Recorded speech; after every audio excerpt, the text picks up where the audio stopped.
The Legend of Sunset Shimmer, Ocarina of Time. By Ganondorf 8. April 15, 2015. Chapter 61, Shadow of the Spirit. For a while, I felt like I was going to die inside of this like as it continued to consume me, but then it spat me out where I landed a short distance away. While I did sustain slight damage, I was alright, yet I felt as though something were missing. The like itself then proceeded towards me, and there was no way I was going to allow it to swallow me again, so I decided to take out my Hylian shield to deflect any additional attempts. Which is when I came to the realization of what had exactly happened. Spike had warned me about this a long time ago when we were exploring the Fire Temple, yet I never took it into consideration as my aim was simply avoiding it at all costs, and attacking from a distance. I then looked down at myself to further confirm my suspicions, and it turned out to be true. "What happened to my shield and tunic?" I asked. "The like has gone and eaten them up," replied Spike. "I do recall you warned me that this could eventually happen if I were to get consumed by one of those things, and now I'm experiencing the result of what happens. I can't believe this, especially since we're so close to the end of this journey," I said. Granted, the Zora tunic has seen better days considering how many times I've been slashed about, but it was a gift from Hondo Flanks whose life I saved, so there was a lot of sentimental value attached to it. The same was true with the Hylian shield, as it has been in my possession ever since I first purchased it back in Hyrule Castletown after getting a pretty good deal rather than paying the full amount. Just knowing that my equipment has become consumed by this hideous blob was enough to make me really mad, but I'm at fault here for not being fast enough to avoid it in the first place. "You can still get your gear back, you know," said Spike.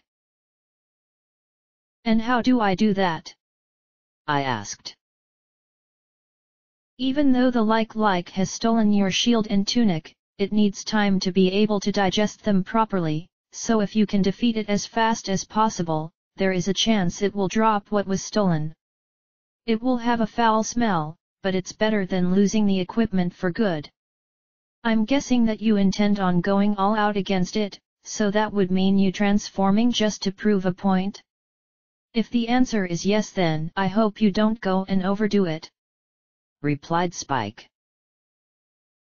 Actually, I wasn't planning on transforming, but since he did suggest it, I might as well go with it because I really need my equipment back, and defeating this thing immediately is what needs to happen before it's too late. Concentrating just like I did the last time, my pony, ears and tail appeared, which meant I really did have control over my changes, so with my increase in power, I unleashed a powerful burst of flame which melted the like.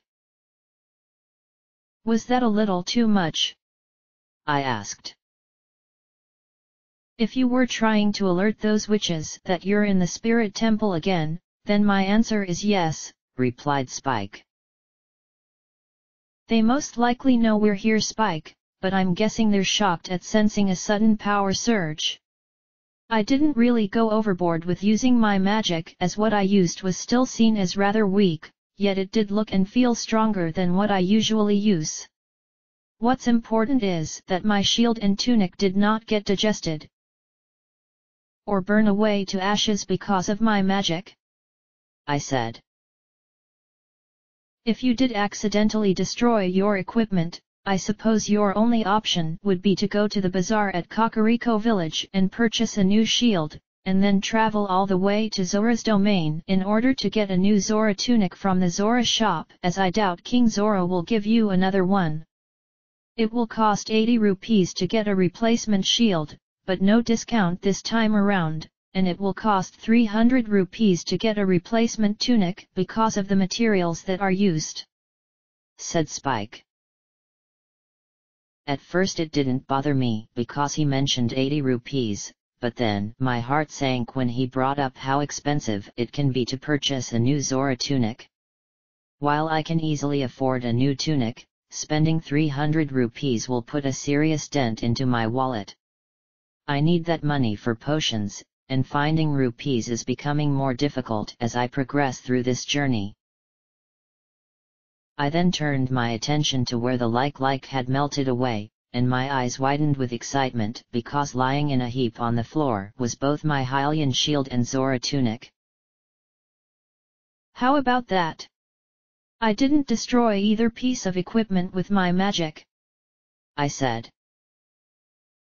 It must be a great relief for you, Sunset Shimmer. I do advise that you not allow yourself to get swallowed again, or this is going to happen again. I didn't mention this to you before as I was certain you weren't going to get eaten up by one of those monsters, but I should say it now because of this experience. If a like swallows you and steals your shield and tunic before spitting you back out, if you leave the immediate area whether intentionally or by accident, and then come back and defeat the like, you won't be able to get your equipment, said Spike. How come? I asked. For some strange reason, when you leave an area, it somehow resets certain elements which includes monsters. So, if you lost your gear to a like then left and came back immediately afterward, the elements reset and the monster in question is treated as a different one entirely. Your equipment will forever become lost to you no matter what you try and do to get it back, replied Spike. That makes likes perhaps the most dangerous creature to exist in all of Hyrule, I said. When you put it that way then yes, said Spike. As if I needed any more pressure to get piled on top of me in addition to what I already had, yet now I need to avoid this monster otherwise I'm going to constantly lose my equipment. I then walked over and picked up my shield and tunic which did have a slight odor, but something dawned on me which prompted a closer inspection of my current attire. I looked down where I discovered the Kokiri tunic was my current tunic, so how did that happen? I might as well not let it get to me, so I asked Spike if he would turn around while I changed tunics for I didn't want him to see what I looked like without any clothes on. He agreed to my request, whereupon he turned and floated off in another direction, leaving me to switch clothes. Upon removing the Kokiri tunic and standing there, I stared up at the ceiling wondering just how much more of this perpetual torment I would experience before finally being done with it. As of late, I wasn't suffering or anything like that as I had been at the beginning of this adventure, yet deep down I felt as though something big was going to happen which would result in me being tormented on an epic scale. Knowing that there was nothing I could do apart from wait and see what happens, I changed into my Zora tunic before strapping the Hylian shield onto my back. Okay, you can come back now, I said. That took a lot longer than previous tunic changes, said Spike. I was just having one of my private moments of thought, I said. Nothing wrong with experiencing that as everyone gets one of those every now and then, said Spike. Do you think I'm going to suffer some more? I asked. The path of a hero is never an easy one, Sunset Shimmer, and you have witnessed a great deal of heartache and torment. I know this is probably not what you want to hear, but you still have more hardships left. You just can't allow such feelings to shatter your confidence because you've worked so hard, and it would just be a travesty were you to falter at the final hurdle, replied Spike. You answered my question, and that is what I must accept, I said. I hope you're not upset, said Spike.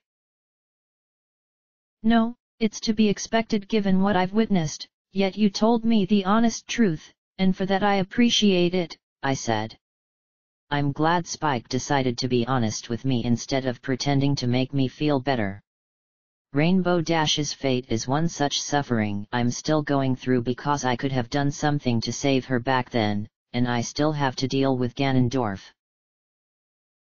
I suppose these heroic moments did need to be counteracted by negative feelings so as to balance it all out, but deep down I wish that it didn't have to be this way. When I was ready to resume exploring the Spirit Temple, I placed the key into a pocket, and opened the portcullis which lead back into the room with the rolling boulders. In the meantime, I was still being watched by the two witches, and my suspicion about them reacting to my sudden power increase was expected. If they hadn't been underestimating me before, they were now, especially since I have control over my transformation. Did you experience that surge? Asked Trixie. Never have I felt anything like that before, replied Chrysalis. What do you suppose could be behind such power? Asked Trixie. It must be the forest girl, replied Chrysalis. Impossible. There is no way that she can possess that amount of magical power.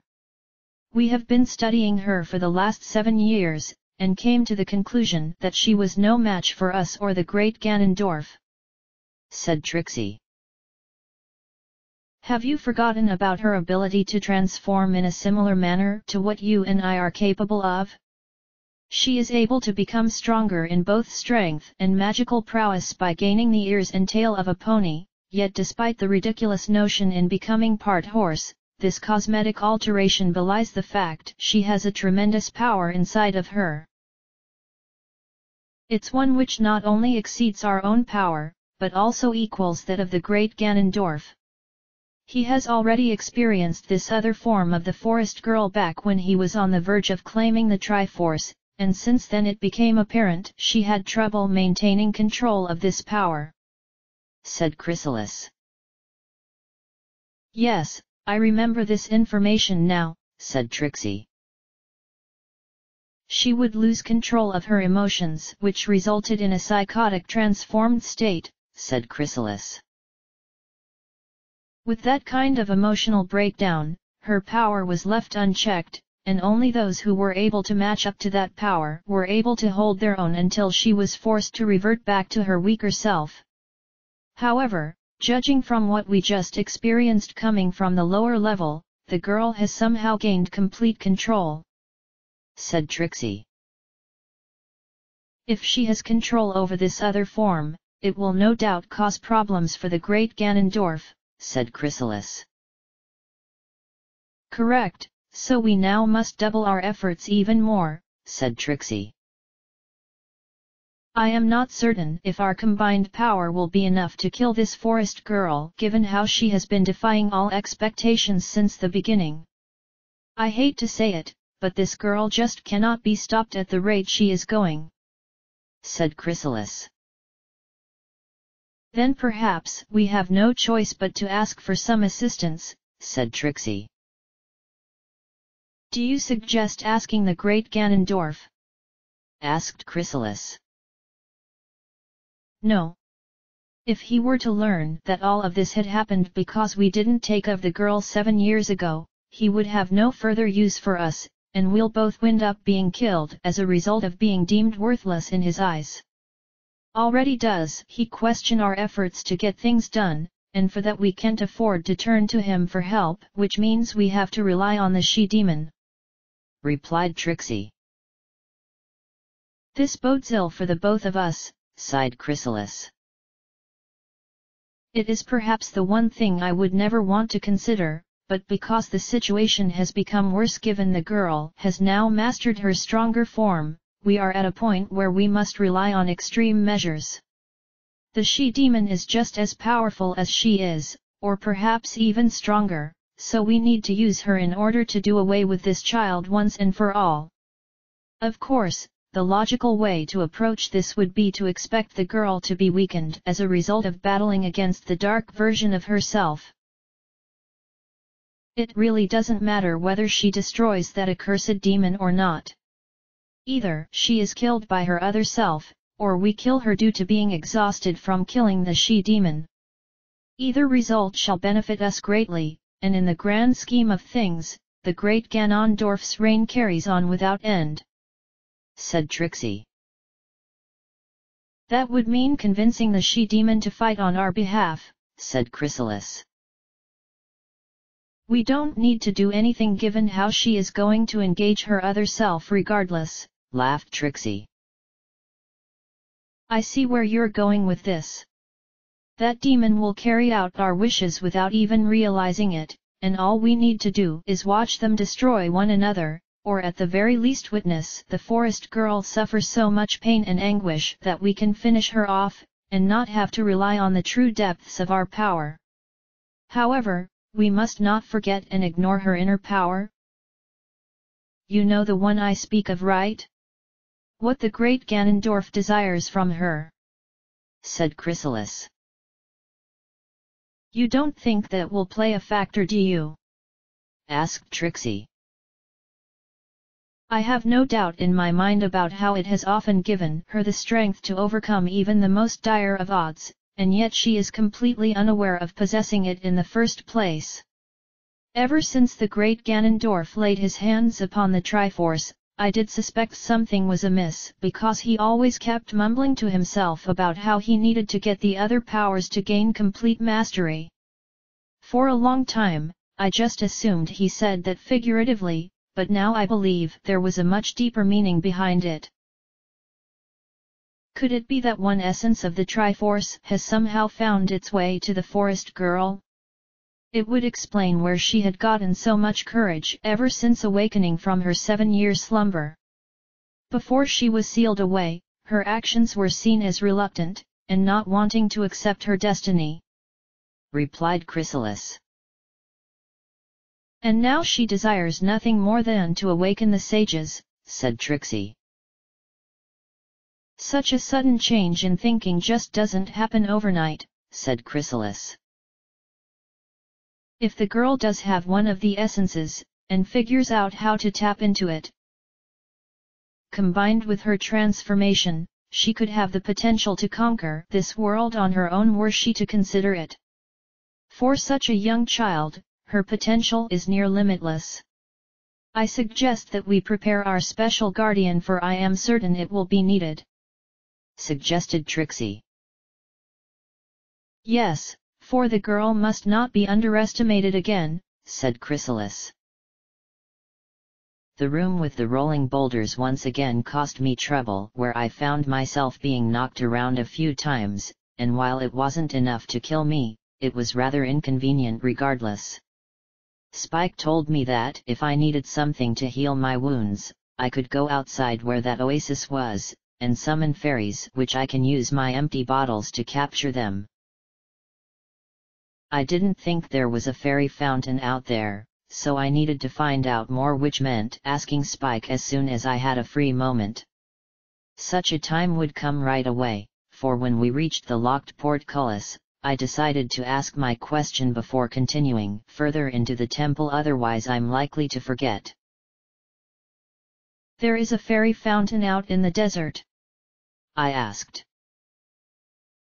"Legends say that a long time ago, this region used to be filled with life, where it was just like Hyrule Field, but harsh weather conditions would transform it into what you see now, a land where nothing is capable of growing, and those who dwell here suffer. The fairy fountain at first managed to survive the transition, but eventually it was abandoned. Even though it was abandoned a long time ago, it's said fairies will appear at the oasis as though being beckoned whenever someone is able to make it fill up with water. It used to be quite a famous spot where people and other creatures would go, so maybe you have something which can make water appear," replied Spike. "If I can make it rain, then I wouldn't need to leave the desert, and then come after getting some potions.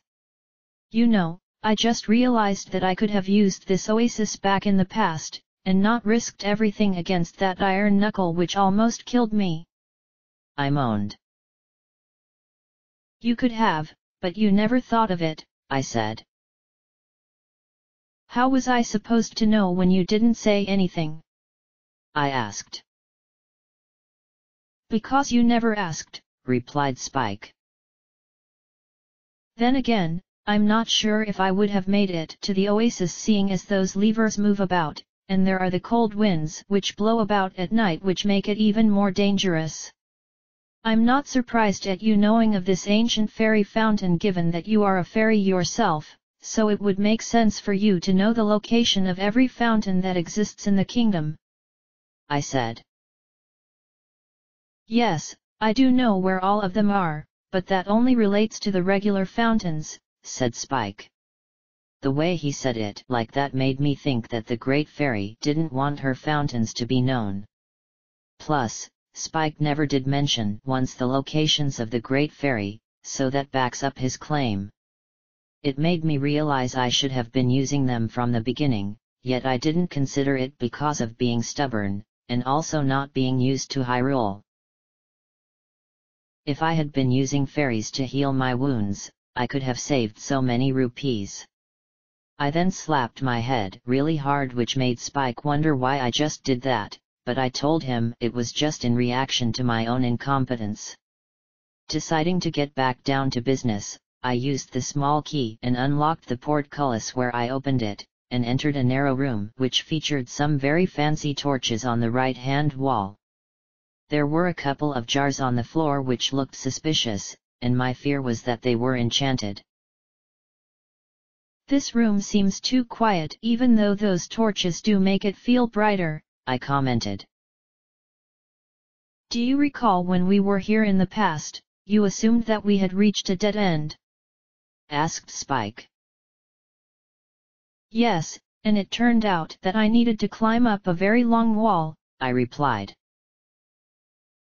The same principle is applied here, as at the end of this room is a place where you can climb up to the next floor, said Spike. Before I go and do anything, I'm going to shatter those jars from a distance, I said. I could use the fairy bow, but then that would be rather cumbersome given how narrow the room is, so I decided that my magic would work instead. Firing 2 small fireballs from my fingertips, I shattered each jar, which produced rupees, but hearts were what I preferred, seeing as the like had damaged.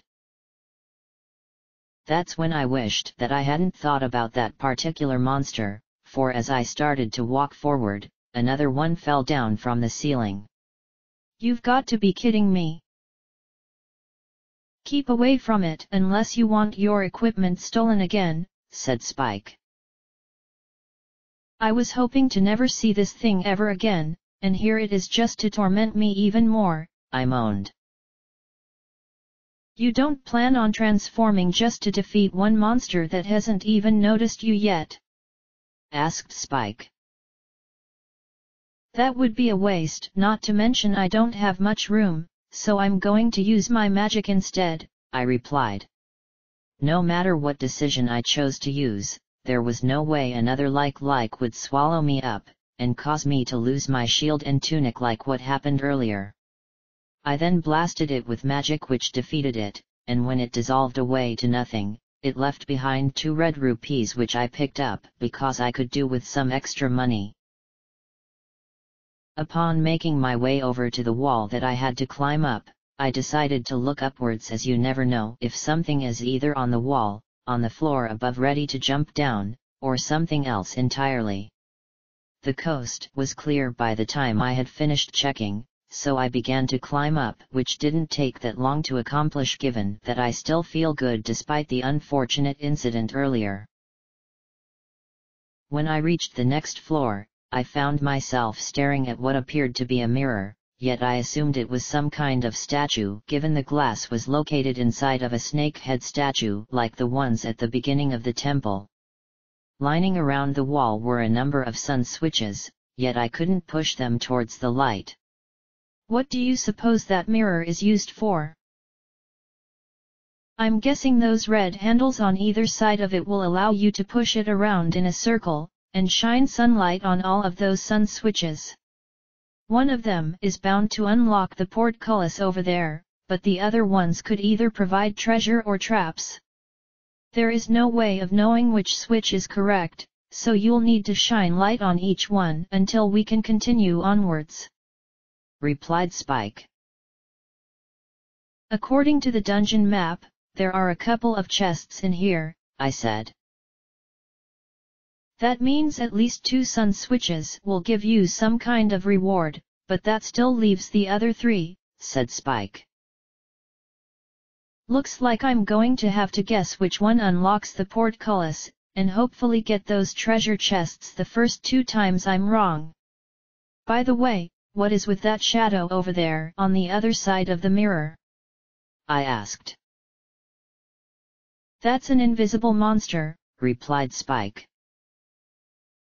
I thought we were done with all of that back in the Shadow Temple. I asked. You did find those invisible chests before you took on that iron knuckle, replied Spike. Guess the Spirit Temple featured some remnants of where I had been prior to coming here, so I had no other choice, which prompted me to take out the lens of truth. When I raised it to my eye, I could see the invisible monster was a floor master, yet so far it hadn't noticed me. At least it wasn't the other one, which likes to drop down from the ceiling, but this one had its own share of troubles, what with its ability to split into smaller pieces. Spike then came up with an interesting idea, and proceeded to tell me about it. You could use your magic or perhaps the Master Sword, but why not try using your big Goron sword instead? It does have a better reach than the Divine Blade in addition to being twice as strong, and besides you do need to use it more often, otherwise you wasted your time getting it. That's a pretty good idea, and I do want to destroy this monster in a quick fashion, I said. The only problem I was going to have with his idea was that I need 2 hands for me to use it properly, which meant putting the lens away, or somehow putting it down on the ground long enough for me to defeat the floor master. No, I don't want the lens getting damaged, so I needed to handle this another way. Do you want me to hold the lens? Asked Spike. I'm not sure if you can, given that it is bigger than you are, I replied. You don't know for certain until you give me a chance, said Spike. The big Goron's sword needed both of my hands to wield it, so I had no other choice but to hand over the lens to Spike.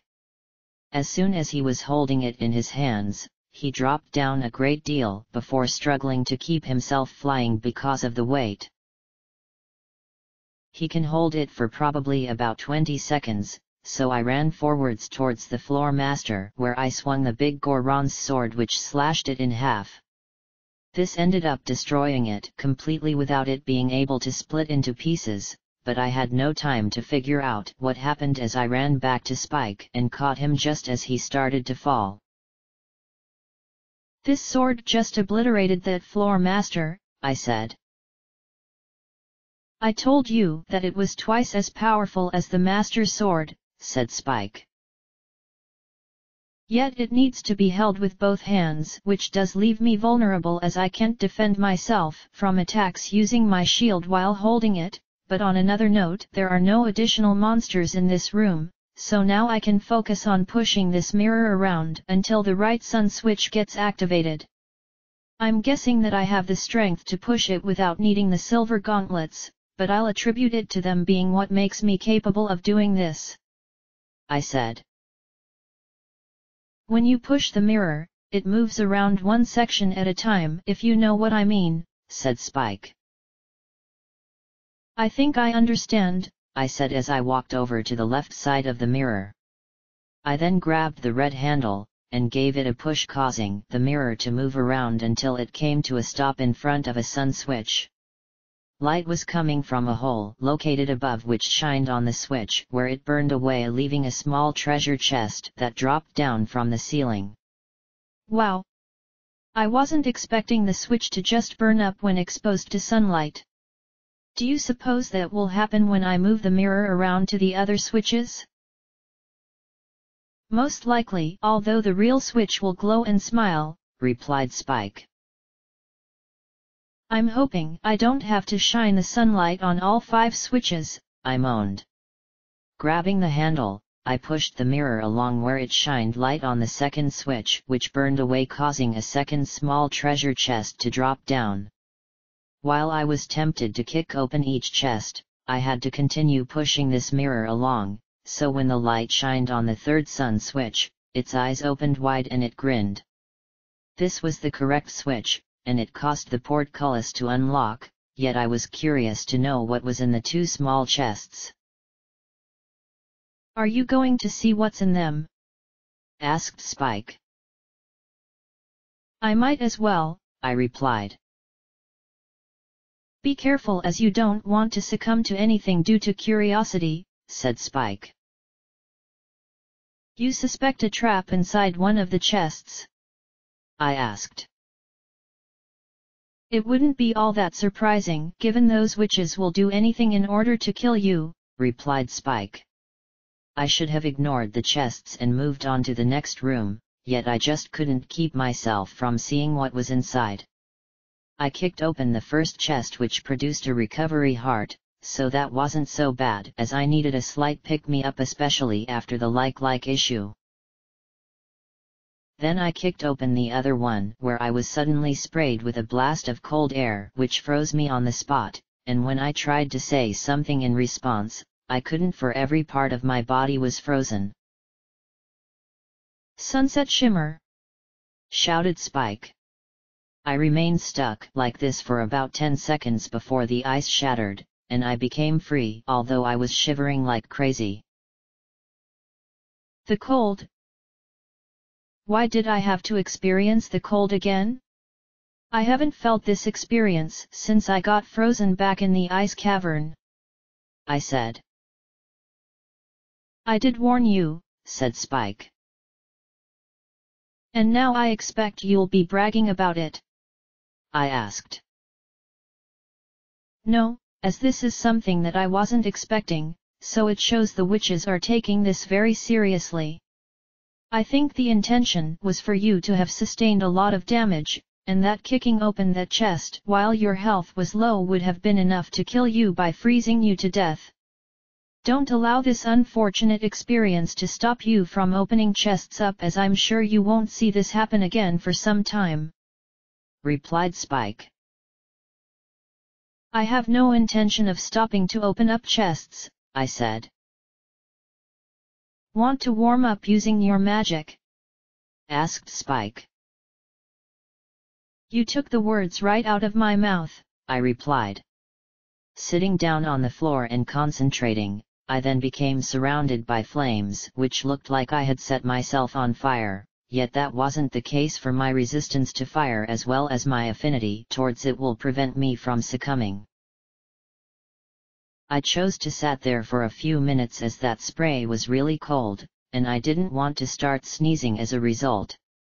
When I was done warming up, I got back onto my feet, and opened the portcullis, where I found myself in a very familiar room. One which I haven't been in for 7 years. "This is the main room, which means we've come full circle, but where do we go from here?" "If we take a look at the dungeon map, we'll see where we need to go," said Spike. "Okay, let me take it out," I said as I did exactly that. The map revealed that we needed to go up the stairs in front of me, which will then lead us towards the portcullis, and the rooms located on the left side.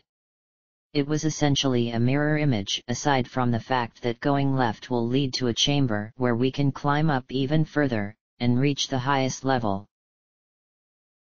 A shame that this map doesn't show where the locked portcullises are, so we have no idea as to when we'll need a key. In any case, we might as well see where these stairs lead to, for standing here isn't going to do us anything." I then walked up the stairs before stopping in front of a locked portcullis. So was it possible that I missed a key somewhere?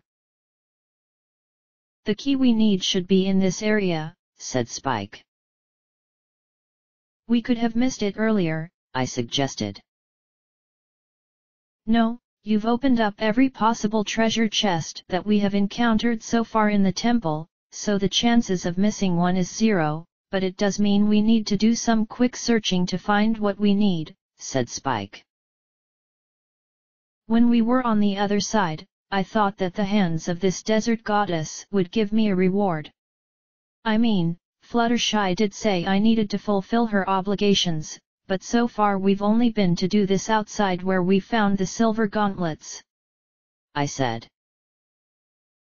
"Maybe the other hand in front of us will yield something," suggested Spike.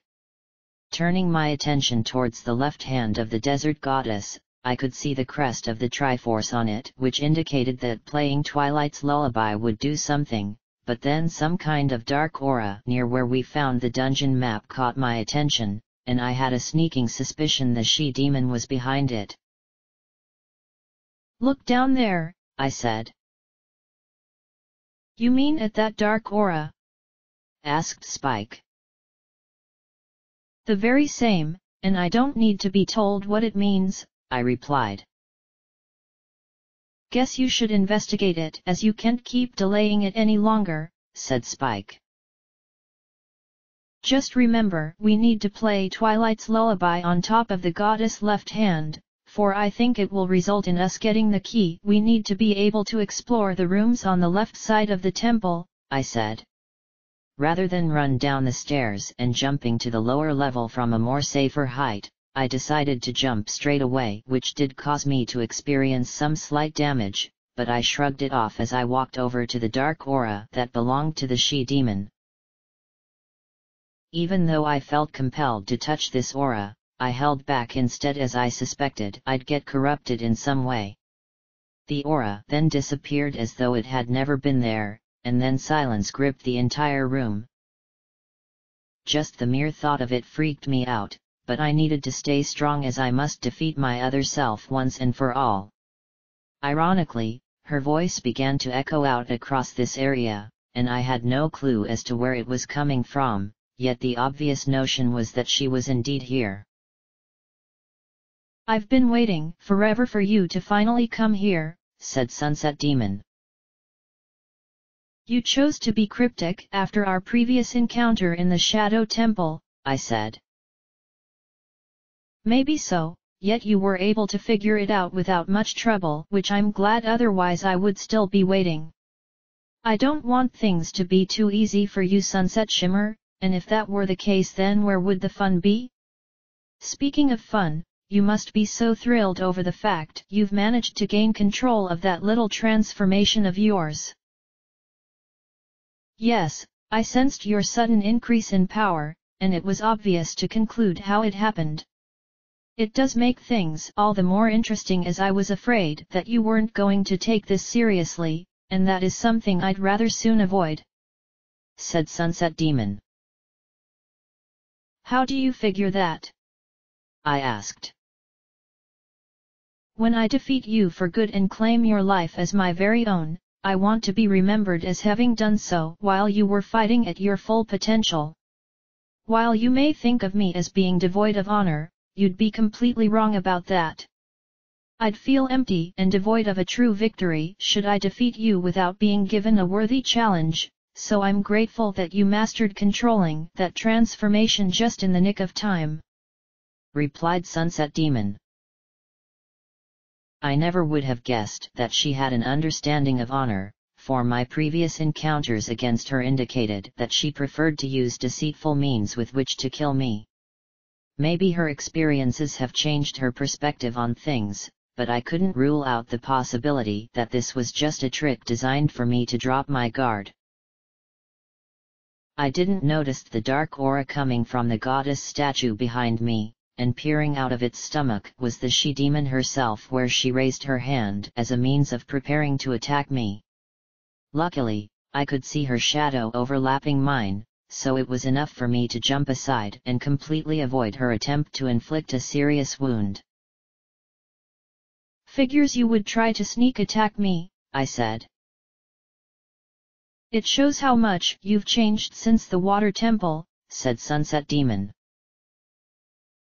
"I'm stronger now than I was back then, and I will make sure that I'm the one who survives our final encounter. Even though I wish that we didn't have to resort to fighting in order to solve our differences, but I know trying to talk you out of it is going to do me no good, as you'll merely refuse to listen to my words. My life is my own, and you have no right trying every possible measure to claim it for your own." If you desire Equestria, this world, or any other because of your desire for power, then do so without needing to kill me and take over my life in the process. You've got an existence now, Sunset Demon, so why don't you leave me to enjoy my own? I promise I'll never bother you again personally, yet the same can't be said about Twilight and the others. I said. Oh, I could have my own life, but yours is the one I want more, said Sunset Demon. Why? I asked. You used to be Princess Celestia's prized pupil back in Equestria, and had a deep hunger for power prompting you to study the forbidden dark magic. Had you chosen to stay on that path instead of changing directions, you could have become the most powerful Alicorn who had ever lived. When I came into existence courtesy of the element of magic, what you desired became my desire, and I was determined to make sure you continued down the path which lead to acquiring more power, replied Sunset Demon. Most of what she had to say I chose simply to ignore, as it was the same rhetoric she had been using from the start, and I was personally getting sick and tired of her claiming that my change in life was the worst thing I could have done. That's because she was stuck with a past mentality which refused to acknowledge that I was different now, and that nothing was going to take me back there. Are you finished? I asked. Guess my ramblings have been heard by you before, replied Sunset Demon. It's the same repetitive nature coming from that mouth of yours, and I'm fed up with having to hear it all the time. My life is my own to make, and I have chosen to move on from my troubled past, though doing so one step at a time. My past is not today, which makes you someone who shouldn't even exist anymore, I said. And that's why I have a problem with you. If only you didn't meet Princess Twilight and the rest of those so-called friends, then you would be ruling over Equestria right now with an unstoppable army. I suppose none of them can be blamed for something you caused, for if you hadn't stolen the element of magic, you wouldn't have been influenced to become such a good person, said Sunset Demon. If I hadn't taken her crown, you wouldn't exist, I said. I rest my case, smiled Sunset Demon. What does that mean? I asked. You alone are the cause of these problems which have affected both you and me, so naturally your existence prevents anything from being done about it. I'll make sure things get back on track when I assume your life, and make you become the woman that destiny wanted from the very beginning. It does mean you will die, of course, because two people can't share the same body, and what I have right now just doesn't suit me like a flesh and blood vessel can. My spirit plus your body with all of those magical powers you've got will make the perfect being who can conquer any world that she desires, no matter what kind of resistance tries to stop her. I'm aware you have no plans to go through with this idea of mine, and that is where this fight of ours has to come into play, replied Sunset Demon. I'll ask you one last time to forget about all of this, I said. A tempting way of looking at it, but you know what my answer is going to be, so I say we get down to business. I too have acquired a new form, and I'm very eager to show it off because you might as well bear witness to greatness before your life becomes lost. Think of it as my own powerful transformation, but on a much different level. I'll make sure to reveal it in due time, but for now why don't we warm up unless you really want to see it, so I can make an exception for you, said Sunset Demon. Deep in my heart, I felt dejected knowing the she-demon had no desire to change her current path, and for that we were fated to fight to the very end with my life hanging in the balance. I was nervous about the fact that she now possessed a stronger form, but would my own be enough to defeat what she is capable of becoming, or would this be it for me? In any case, this would be the most difficult experience I've had to deal with, and I knew much worse was coming because Ganondorf was still waiting for me in his castle. All of a sudden, Sunset Demon fired a blast of fire from her hands which prompted me to respond in the exact same manner, and both fiery bursts dissipated upon contact with one another. We both then fired a second volley of fire magic which ended up with the exact same result, so that meant a stalemate before we had even really gotten started. I guess that means the time for talking is over. I asked. Wasn't it obvious from when I used my magic? Asked Sunset Demon. Yes, I suppose so, I answered. In another time and place, we could have resolved this difference of opinion where you would have willingly chosen to resume your old life. The existence that represents me, and not have to fight like we're about to do right now. Yet you choose to remain stubborn until the very end, and that conclusion is going to be coming up within a matter of minutes. A shame really, as you could have become the ruler of this world, Equestria, and countless other domains. Oh well, I'll just make this quick as I had to wait here a lot longer than I wanted to, said Sunset Demon. She then lunged forward thinking that she could catch me off guard, but to her surprise, I was no longer standing in front of her. I had moved faster than she was able to keep up with me, and was now standing to her left where I let her have it with a fiery punch which scarred her face. The resulting blow sent her flying into the goddess statue before crumpling to the floor, but I knew that wasn't going to defeat her as she was much more resilient than that. She quickly got back onto her feet, and the expression on her face showed frustration, but was quickly replaced one of intrigue. How did you do that? I know that I was faster than you, yet somehow you were able to move with a speed which I couldn't see. Like I said, I'm stronger than I used to be, I said. Don't let one lucky punch give you an ego boost, said Sunset Demon. She proceeded to swipe at me with fiery fists which I managed to avoid at every turn, and when she followed this up with a kick using flames to make it stronger, I responded by using earth magic and create a shield protecting me from harm. The she-demon felt annoyed by my quick reactions, and began getting faster hoping she could connect, but I continued countering everything she was doing. Eventually, I decided to take control of the situation by using earth magic to trip her up with some boulders before trapping her inside of a rock prison. I knew this wouldn't hold her for very long, yet it would give me some extra time to inflict more damage which should make this battle end quickly, and not allow it to drag out. I was determined to ensure that it would be me who will end up surviving, but I knew that relying on underhanded tactics would make me no better than her.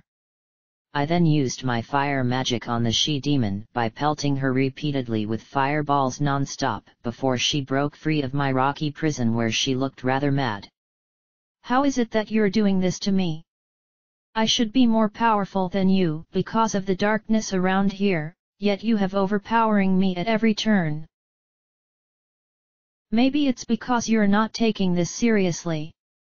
I asked. Ha, so you know that I have been holding back, and not using my real strength. I wanted you to use up all of your power, then I could unleash my new form without fear, and kill you before having to get serious, replied Sunset Demon. I figured as such because you don't know me as much as you think, I said. Don't patronize me, Sunset Shimmer, shouted Sunset Demon. Unlike you, who has chosen to become stuck in the past, I've chosen to move on with my life. Granted, I've had to deal with issues which relate back to my past, but for the most part my future is looking really bright, I said. I wouldn't say it like that, for you know that I have achieved a new form just like you have. Viewing me as being stuck in the past is your opinion, and I must educate you on why you are wrong.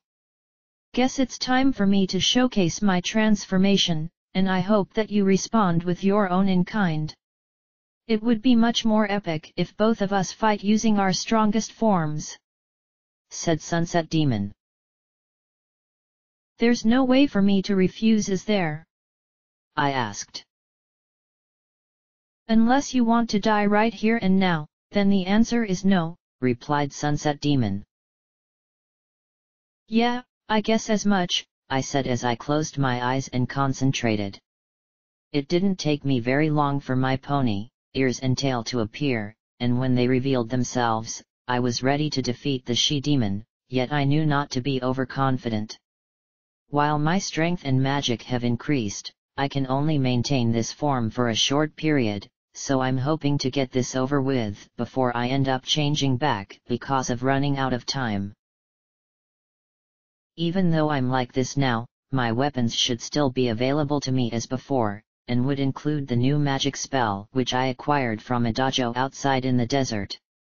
I'll probably get labeled a coward by Sunset Demon for using magical protection in the form of a shield, yet it could be my means of surviving should the situation turn heavily against me.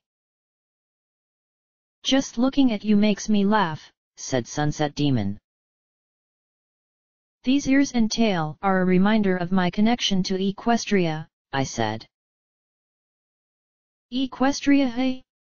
You mean the same world which shunned you all because Princess Celestia denied you the right to become an alicorn when you wanted it? I'm surprised you would want to use a power from a place that is no longer your home, but then I should have known better considering how you secretly long for the day where you will get a chance to return. Yes, I'm aware you want to go back to Equestria, yet if you did then you're liable to be arrested because of that one incident which hangs over your head, said Sunset Demon. I'm willing to accept such a fate, I said. Really? Well, I wasn't expecting something like that to come from you. Guess you have changed just like you said, yet the fact that you gain horse features upon transforming still proves how pathetic the whole thing is. When you became me upon wearing Twilight's crown, the resulting form was truly demonic. These wings, horns, claws, and even the eyes are such a major improvement over what you've got there, but I suppose it's the best that you can really do, said Sunset Demon. Are you ready to do this, or am I going to have to listen to more of your senseless drivel? I asked. Quite the eager one, aren't you? All right, I'll show you what I've managed to achieve, and then you'll wish that you hadn't abandoned the dark path. Actually, you should wish to stay alive given that I'm going to finally take what should be mine, replied Sunset Demon. She clenched her fists and stood in a stance which made her look like she was powering up or something, but then she suddenly screamed at the top of her lungs, which made me want to cover my ears as it was so piercing in that regard. As I stared, the she-demon's wings grew larger, resulting in spikes growing out from the tips. An additional pair of arms then appeared which quickly gained in muscle mass along with her current arms, and this was followed with her pony tail changing into a demonic one that swished around as though it were alive. Finally, her height increased slightly along with her flaming hair growing more vibrant than before, and her skin tone got a little darker. Sunset Demon had truly become a demon given what just happened to her, and I could sense the increase in both her strength and magic as a result. I went with a more simple transformation, and she decided to go insane with hers just to prove that she wanted to be better than me in every possible way. So this is what you managed to achieve, I said. Admit you're jealous of what I have become, laughed Sunset Demon. I would call that form hideous, but that would be seen as an insult, I said. Still able to use some snide comments even though you know that my power is greater now? Asked Sunset Demon. No, we're probably as strong as each other, I replied. I guess the real answer will come within a matter of moments, said Sunset Demon. The expression in her face was one that made me nervous, but I had to remain strong, otherwise she will kill me before I can make an appropriate response. Deep down, I knew that she was stronger between the two of us, yet I believed that this would be my battle to win because this world still needs me to save it, and I need to return everyone here back to normal, and return us all to the human world. I guess this situation was adding more pressure onto my shoulders, but I'm used to it given that I am the chosen hero. The she-demon then cracked the knuckles on all four of her hands, and got into a battle-ready position. Ever since you used that form of yours to almost destroy me back in the water temple, I needed to find a way to counter it, and this is what I came up with. You should be grateful that what you allowed me to achieve is going to be what ends up killing you. We'll see what happens, I said. Do try to last long enough, laughed Sunset Demon as she lunged at me with even faster speed than what I used, yet I managed to engage in a grapple with her where we ended up in a stalemate almost immediately. Right away, I could tell that she was stronger than ever, and my own power was barely holding on, but I needed to prove to myself that I could overcome anything no matter the odds against me. Of course, this proved difficult as she had an extra pair of arms that she was using to punch me repeatedly in the face, and my own arms were grappling with the other pair.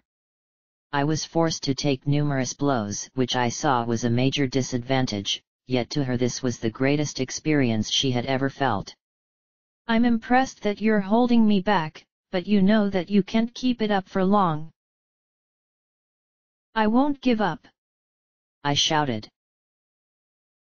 Oh, but you will within a matter of seconds, laughed Sunset Demon. Sadly, she had a point because those blows to my face were really weakening me, and after taking too many of them, I broke off the grapple and tumbled backwards where I crashed into the wall before slumping to the ground. The she-demon then decided to use her fire magic, which came out as rocks of magma, which I struggled to run away from as she was anticipating my every move, and eventually one of them connected with me.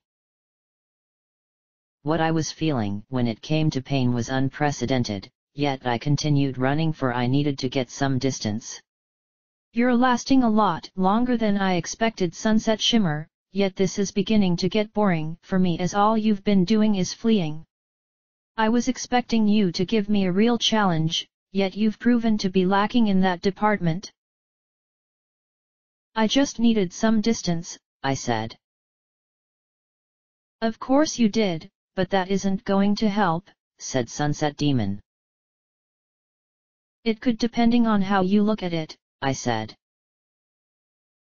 No, it really won't because I can strike from anywhere I want provided that I use the shadows, said Sunset Demon. She slammed all of her arms into the ground where they moved along through my shadow, and grabbed me, which prevented me from moving. However, I was able to take out the gem containing Nehru's love, for I had a feeling it was the right time to use it. Wow! This new form of mine is certainly something. I've completely overpowered you in every imaginable way, and you just couldn't keep up despite those boastful claims.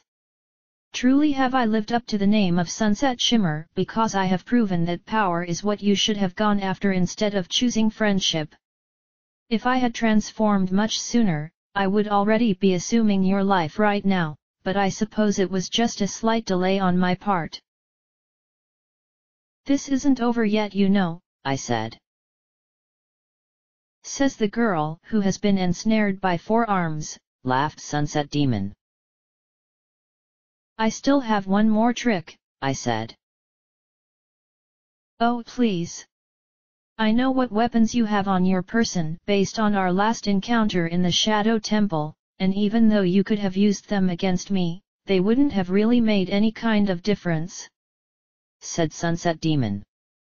I was hoping she would say that as it meant I now had a legitimate reason for what I was about to do.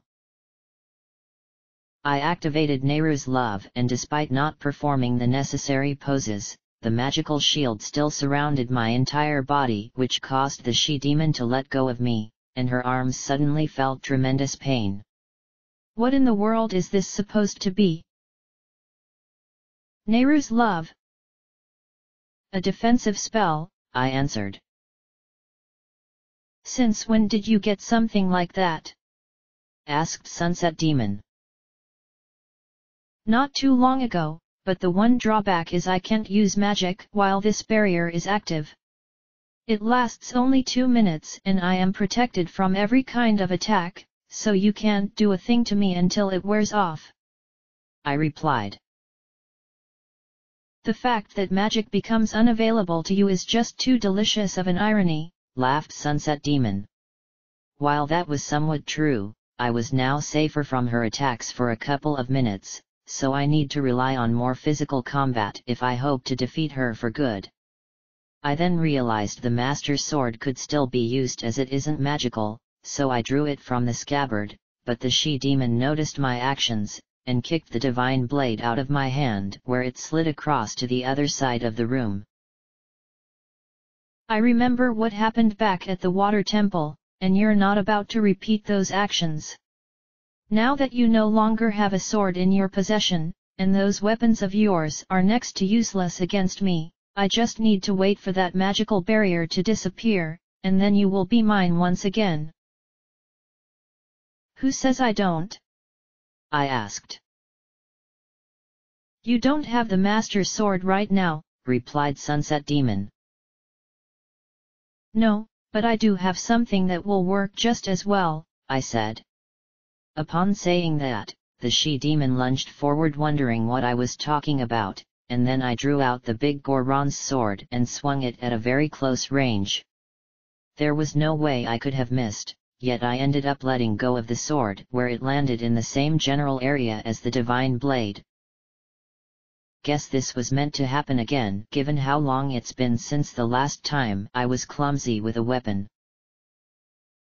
Sunset Demon reeled backwards due to the big Goron's sword cutting deep into her body, and she lost a lot of strength in the process in addition to a lot of blood. Or would that be darkness considering what she is in all? At first she clutched the wound with one of her hands, but then chose not to where the wound dripped with blood/darkness, which did look disgusting. Then again, I've done the exact thing because of not wanting to display weakness. What? Yelled Sunset Demon. Weren't expecting that, were you? I asked. How is it possible you managed to inflict such a deep wound against me in my transformed state? Still, I was really careless given how you managed to surprise me twice with both that sword and the magical barrier, and now look what happened. I've lost a lot of blood thanks to this wound, so I have no other choice but to retreat for the time being, or maybe just limp away because this is painful. I'm not going to give up though because your life belongs to me, but I'll be back later provided this wound doesn't end up getting worse than it already is. Heh, guess you survive for the time being, Sunset Shimmer, replied Sunset Demon. She then turned around and walked into the nearest shadows she could find, and left behind a trail of darkness behind. Given how the wound I inflicted on her looked really serious, I have a feeling her chances of survival are slim, but for now I could relax despite having taken a lot of hits in the process. Are you okay? Asked Spike. That was too close for comfort, I replied. Good thing you can transform of your own free will, otherwise that would have been a lot worse. Both of you didn't notice, but you were giving off a lot of energy which was causing this room, and the entire temple to vibrate. If you had kept going for just a while longer, your immense powers would have brought this place down, said Spike. If she wanted to embrace her demonic form, then what she became was successful, I said. To think that could have been you, said Spike. I'm glad, otherwise I doubt I would have been able to forgive myself, I said. Sunset Demon still hasn't been taken care of, so you can't celebrate just yet, as she could attack again, but she may choose to hold back as that wound you gave her was a pretty severe one. I always knew you had it in you, Sunset Shimmer, and what you did proves that you have what it takes to defeat Ganondorf. You could still get a chance to go back into the past and pick up some extra things, but I don't think it will be necessary," said Spike. I knew that I wasn't ready for the evil king despite the positive words from my fairy partner, but I knew he remained a constant threat which was hanging over my head. Even though I should have taken a rest seeing as I had experienced a mighty battle, I wanted to continue, so walking back to where I entered the central chamber from, I noticed a hook-shot plate on the ceiling that was underneath the stairs, so taking out the long shot and firing the chain, I made my way up to where I was before this whole mess started. "Looks like I need to jump onto that hand," I said. "Be careful as your target is small, and if you miss or go too far with your leap, you will end up falling down to the ground," said Spike. "I just noticed the face of this desert goddess," I said. "Despite having to fulfill her obligations in order to earn rewards in the form of treasure chests, you should know that the desert goddess is seen as an evil deity in the eyes of all people across Hyrule. With the sole exception of the Gerudo. They worship this goddess although she is viewed as inferior to Ganondorf in their eyes, for he is seen as the greatest man in existence."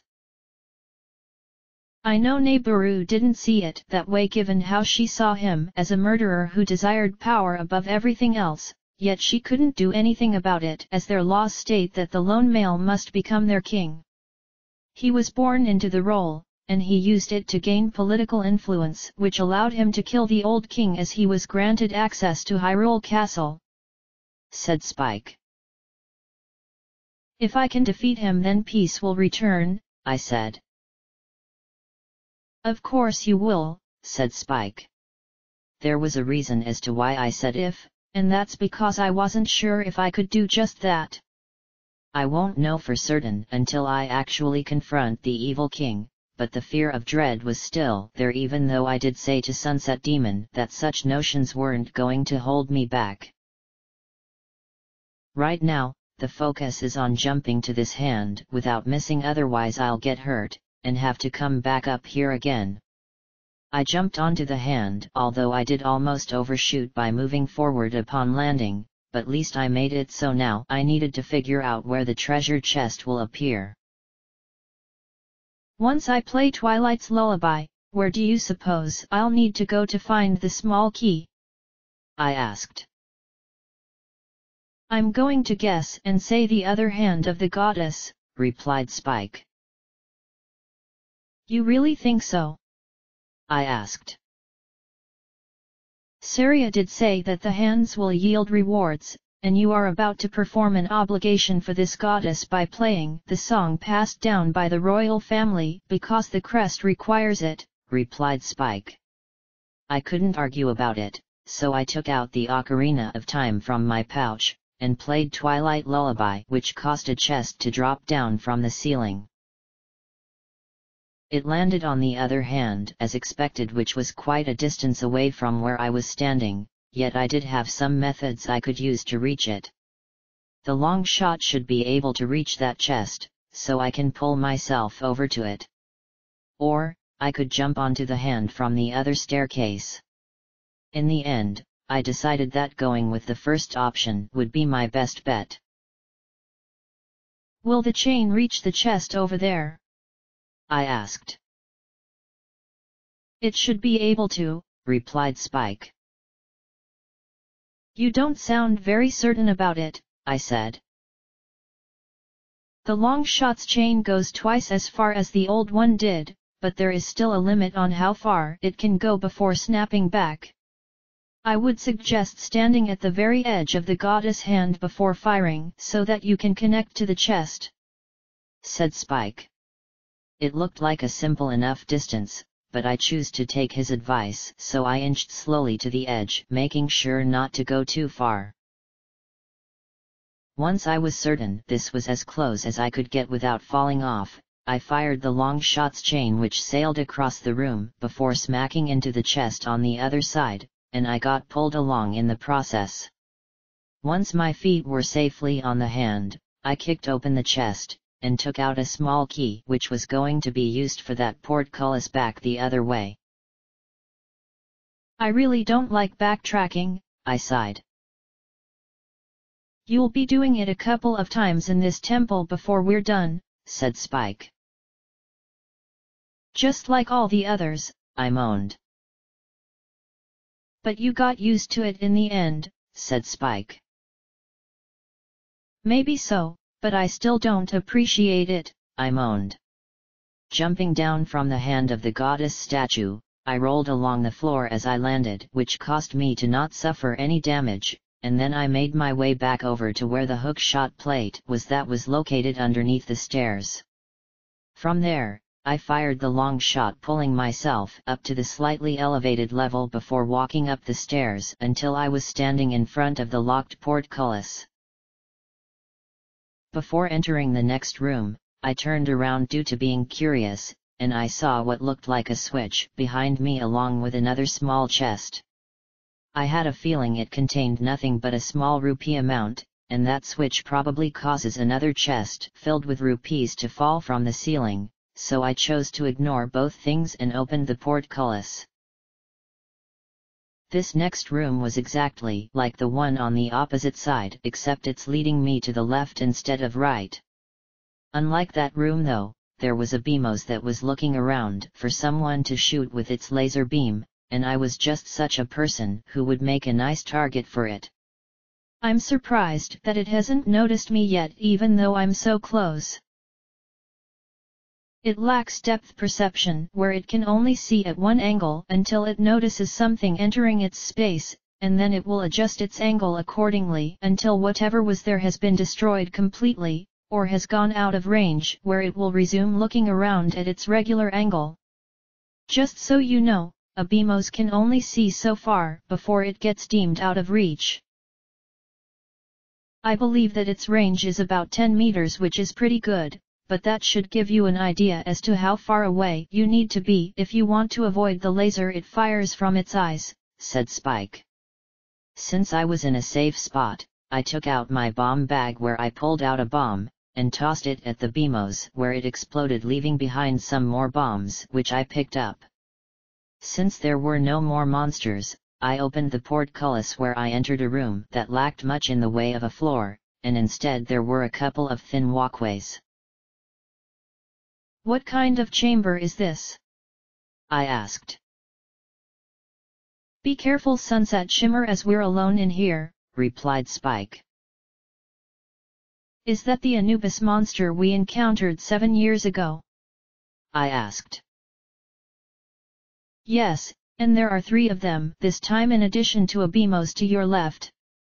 Remember that you can only use Hylian magic instead of your own in order to defeat these monsters, but you do have fire arrows which can destroy them without any trouble. The only thing to be careful of is getting attacked by their fireballs all at the same time, and combined with the BMOS in here firing its laser beam, you'll take quite a lot of damage, replied Spike. So I should focus on the Anubis first? I asked. That would be a wise decision, replied Spike. Before I could even do anything, the 3 Anubis as well as the BMOS all noticed me in the room, and instantly attacked me with all of their projectiles.